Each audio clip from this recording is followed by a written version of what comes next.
네, 여러분 안녕하십니까. 8월 15일 토요일 주말 아침 매일 성경 묵상 함께 나누겠습니다. 오늘은 이사야 27장을 살펴봅니다. 2절에서 13절까지 말씀인데요. 앞부분을 있습니다. 그날에 너희는 아름다운 포도원을 두고 노래를 부를지어다. 나 여호와는 포도원 지기가 되며 때때로 물을 주며 밤낮으로 간수하여 아무든지 이를 해치지 못하게 하리로다. 나는 포도원에 대하여 노함이 없나니 찔레와 가시가 나를 대적하여 싸운다 하자. 내 것을 밟고 모아 불사르리라. 아멘. 끝절을 한번 볼까요? 13절입니다. 그날에 큰 나팔을 불리니 아수르 땅에서 멸망하는 자들과 애굽 땅으로 쫓겨난 자들이 돌아와 예루살렘 성산에서 여호와께 예배하리라. 아멘. 오늘 본문을 중심으로 주식과 부동산 정보보다 하나님의 지식이 나를 살린다. 주식과 부동산 정보가 아니라 하나님을 아는 지식이 나를 살린다라는 제목으로 말씀을 증거하겠습니다. 오늘 이사야는 아주 놀랍게도 하나님께서 새로운 포도원의 노래를 들려주는 것을 듣게 됩니다. 그것은 바로 하나님의 징계를 받았던 이스라엘이 다시 우상과 죄를 버리고 하나님의 보살핌을 받으면서 아름다운 열매 맺는 포도원이 되는 과정을 노래하고 있습니다. 그런데 우리가 오늘 제목처럼 왜 심판을 받았는지를 알아야 이 새로운 포도원의 노래가 실제로 들려오게 되는 것이죠. 이스라엘은 하나님이 택한 백성이었는데 가나안에 정착하면서 가나안의 우상과 가나안의 문화와 가나안의 그 죄악들을 받아들이기 시작하면서 하나님과 멀어졌던 것입니다. 그곳에 있으면서 요즘 말로 하면 어디에 투자를 해야 되고 또 무엇을 사야 되고 이런 데만 집중하다가 우상에 깊이 물들어서 패망 직전까지 갔다가 오늘 하나님께서 새로운 포도원처럼 그들을 가꾸시고 열매 맺게 하시겠다. 그러면서 아까 마지막 읽어드린 대로 그 포로로 끌려가고 멸망했던 자들이 다시 예루살렘의 거룩한 성 예루살렘에 돌아와 하나님께 예배하게 되리라. 이렇게 노래합니다. 앞에서 보면 이방에 대한 심판, 이스라엘에 대한 심판, 또 멸망 이런 걸 다루다가 오늘 완전히 새로운 분위기로 나아가고 있습니다. 결국은 아름다운 포도원을 가꾸시는 하나님의 모습은 이스라엘을 가꾸시는 하나님, 자기 백성을 돌보시는 하나님의 모습으로 드러나고 있습니다. 우리 주님이 이 땅에 왔을 때도 나는 포도나무요 너희는 가지라 이렇게 포도원에 대한 비유를 들었듯이 마치 그 장면이 생각나듯이 오늘 이사야는 구약에서 이미 하나님은 이스라엘이 나의 새로운 포도원이 될 것이다 이렇게 예언을 하고 있습니다. 그런데 오늘 제목처럼 그들이 왜 하나님을 떠나게 되었고 하나님을 배반하게 되었는지 그것은 바로 하나님을 아는 지식이 없었기 때문입니다. 즉 진리에 대해서 무관심하고 하나님의 말씀이 지금 나에게 무엇을 요구하는지를 잊어버린 백성이 되었던 것이죠. 그리고 온갖 그 가나안 땅에서 잘 살 수 있는 방법 이런 것들을 그런 정보에만 매몰되어 있다가 하나님을 아는 지식은 잊어버렸던 것이죠. 그렇지만 하나님은 자기 백성을 결국은 불러서 새 포도원으로 만들었던 것입니다.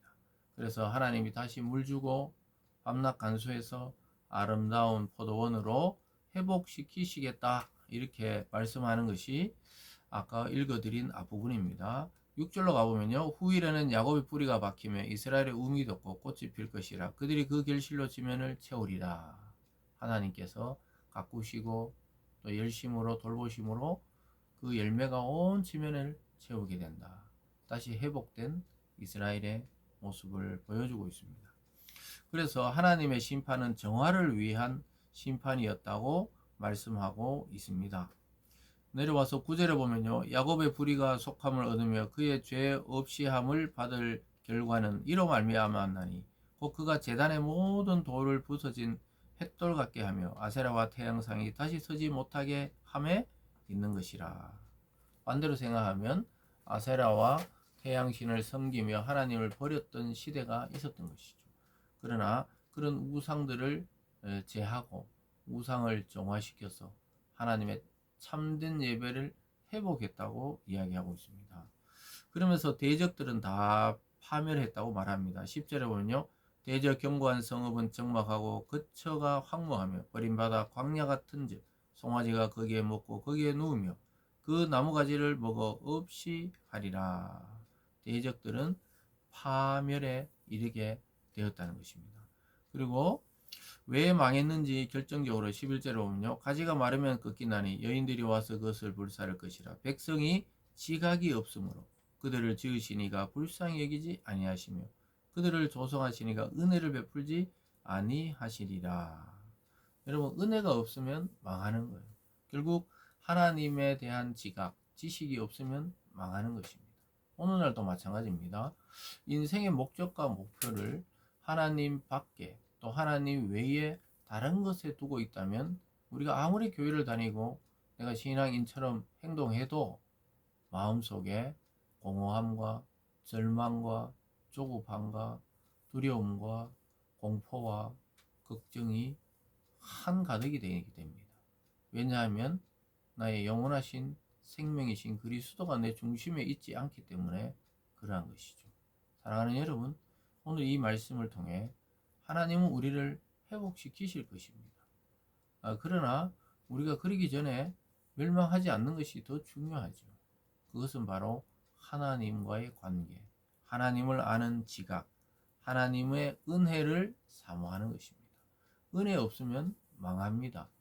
그리고 살아있으나 죽은 영혼이고 살아있으나 죽은 마음이 됩니다. 은혜가 가득할 때 정말로 비옥한 토지에 물과 공기와 햇빛이 잘 비치듯이 우리 영혼이 비옥한 토지처럼 그러하게 다시 회복되게 되는 것이죠. 그러면서 결국은 하나님의 백성의 귀환을 노래합니다. 앞에서 포도원의 그 노래, 아름다운 포도원을 가꾸실 하나님, 그 포도원이 결국은 돌아올 이스라엘이라는 사실을 깨닫게 되는 것입니다. 12절 13절입니다. 너희 이스라엘 자손들아 그날에 여호와께서 창이라는 하수에서부터 애굽 시내까지 과실을 떠는 것 같이 너희를 하나하나 모으시리라. 그날에 큰 나팔을 불리니 아수르 땅에 멸망하는 자들, 애굽 땅에 쫓겨난 자들이 돌아와 예루살렘 성산에서 여호와께 예배하리라. 마지막은 예배자로 부르시는 것이죠. 그 흩어졌던 자들을 하나하나 모으신다고 말씀하고 있습니다. 우리는 이 세상에 믿는 자들이 많지 않지요.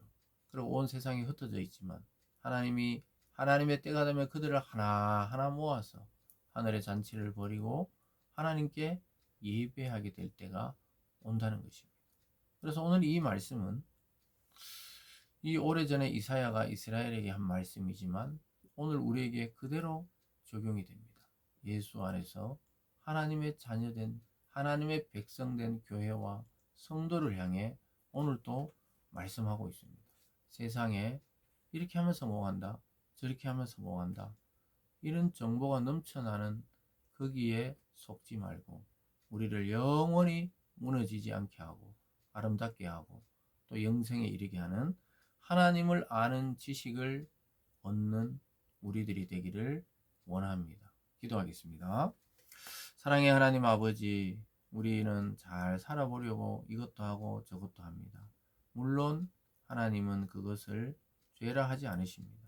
그러나 그것이 나의 인생을 짓누를 때, 내 인생을 통제하려고 할 때는 죄가 되고 우상이 되는 것입니다. 하나님을 아는 지식으로 충만케 하여 주셔서 마지막 날에 주님을 예배하는 예배자로 살아가게 하여 주시옵소서. 감사드리며 예수님 이름으로 기도드리옵나이다. 아멘.